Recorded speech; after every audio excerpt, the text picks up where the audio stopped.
Shalom saudaraku, marilah kita memulai renungan hari ini. Kita memuji Tuhan dari nomor 215 ayat 8.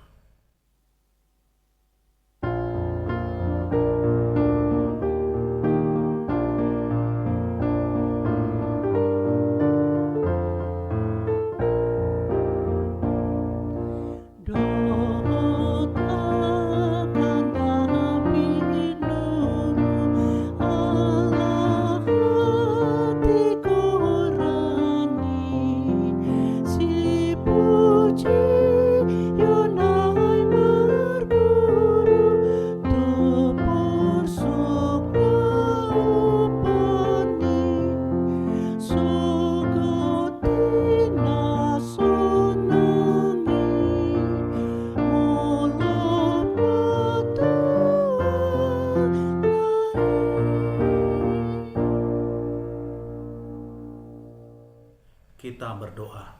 Kasih karunia dan damai sejahtera yang dari Allah Bapa dan dari anaknya Tuhan Yesus Kristus menyertaimu. Amin. Firman Tuhan hari ini didasarkan pada Matius pasal 5 ayat 10. Berbahagialah orang yang dianiaya oleh sebab kebenaran, karena merekalah yang empunya kerajaan surga. Demikian firman Tuhan. Saudaraku yang dikasihi oleh Tuhan, ada 3 poin penting yang dibicarakan dalam firman hari ini. Yang pertama tentang kebahagiaan atau berbahagia. Yang kedua tentang aniaya atau penderitaan. Yang ketiga tentang kebenaran. Setiap bagian itu sebenarnya memiliki makna atau arti masing-masing. Tetapi Tuhan Yesus sedang mengajar pada waktu itu, dan Tuhan Yesus ingin menyampaikan tentang kebenaran, di mana setiap orang harus melakukan kebenaran. Saudaraku yang dikasihi oleh Tuhan, apa yang kita pahami tentang kebenaran? Kebenaran itu sangat dekat dengan kebaikan, karena kebenaran itu merupakan tindakan atau perbuatan yang sesuai dengan kehendak Allah. Dan kebenaran itu juga adalah perkataan yang sesuai dengan fakta ataupun bukti. Saudaraku yang dikasihi oleh Tuhan, kalau kebenaran itu merupakan kehendak Allah, lalu mengapa kita diperhadapkan dengan sebuah resiko yang tidak baik, seperti dibenci, dihina, atau dicerca? Lalu siapakah mereka yang tidak menyukai kebenaran itu? Hanya si jahatlah atau si iblislah dan kroni-kroninya yang tidak menyukai kebenaran. Lalu Tuhan Yesus memastikan bahwa kebenaran itu adalah hal yang harus dan mutlak kita lakukan. Karena justru di dalam hal itulah mereka akan mendapatkan kebahagiaan.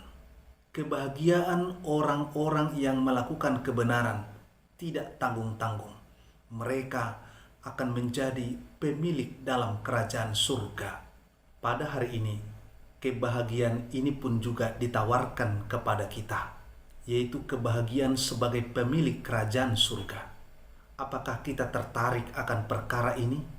Semua orang di dunia ini pasti merindukan kebahagiaan dalam hidupnya, tetapi tidak ada satupun orang yang mau berbahagia karena mengalami penganiayaan. Namun inilah yang disebut sebagai kebahagiaan surgawi, bukan kebahagiaan duniawi. Untuk dapat hidup dalam kebenaran itu, ada 2 hal yang dibutuhkan dari kita. Yang pertama adalah komitmen, yang kedua adalah hikmat.